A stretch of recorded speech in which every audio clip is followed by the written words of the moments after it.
بسم الله الرحمن الرحيم والنجم إذا هوى ما ضل صاحبكم وما غوى وما ينطق عن الهوى إن هو إلا وحي يوحى علمه شديد القوى ذو مرة فاستوى وهو بالأفق الأعلى ثم دنا فتدلى فكان قاب قوسين أو أدنى فأوحى إلى عبده ما أوحى ما كذب الفؤاد ما رأى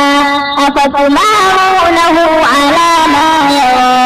ولقد رآه نزلة أخرى عند سدرة المنتهى عندها جنة المأوى إذ يغشى السدرة ما يغشى ما زاغ البصر وما طغى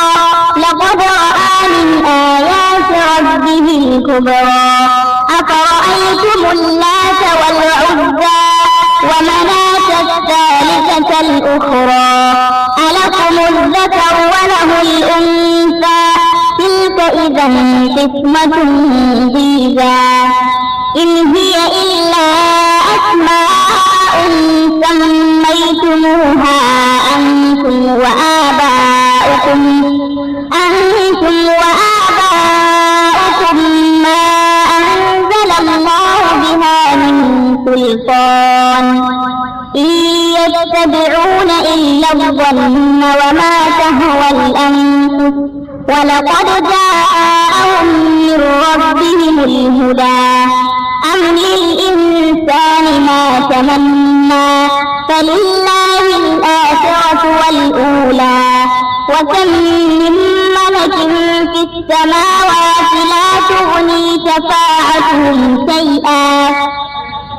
لا تغني شفاعتهم شيئا إلا من بعد أن يأذن الله لمن يشاء ويرضى إن الذين لا يؤمنون بالآخرة ليسمون الملائكة تسمية الأنثى وما لهم به من علم إن يتبعون إلا الظن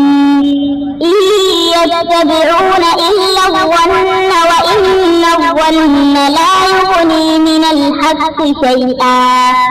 فأعرض عمن تولى عن ذكرنا ولم يرد إلا الحياة الدنيا ذلك مبلغهم من العلم إن ربك هو أعلم بمن ضل عن سبيله وهو أعلم بمن اهتدى ولله ما في السماوات وما في الأرض ليجزي الذين أساءوا بما عملوا ويجزي الذين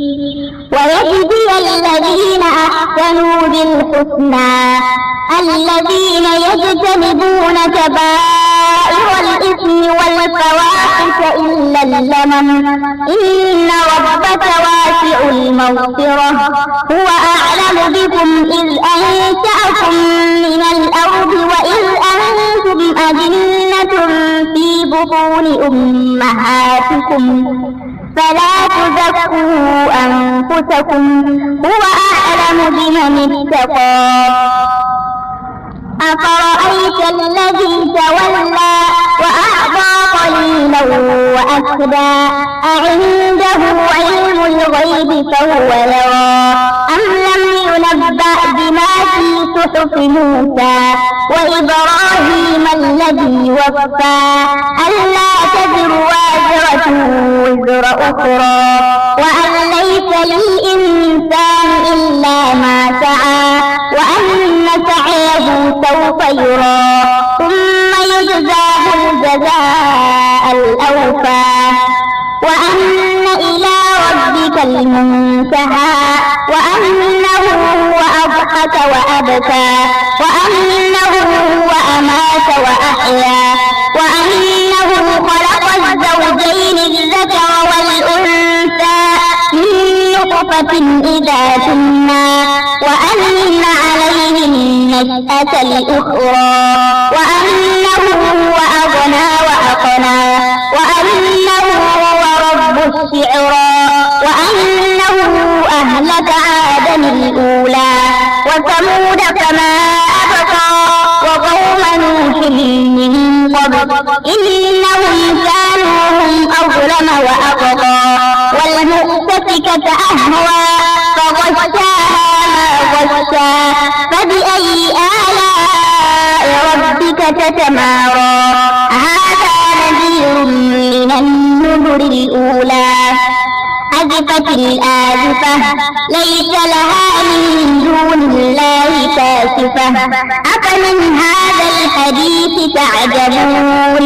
وتضحكون ولا تبكون وأنتم سامدون فاسجدوا لله واعبدوا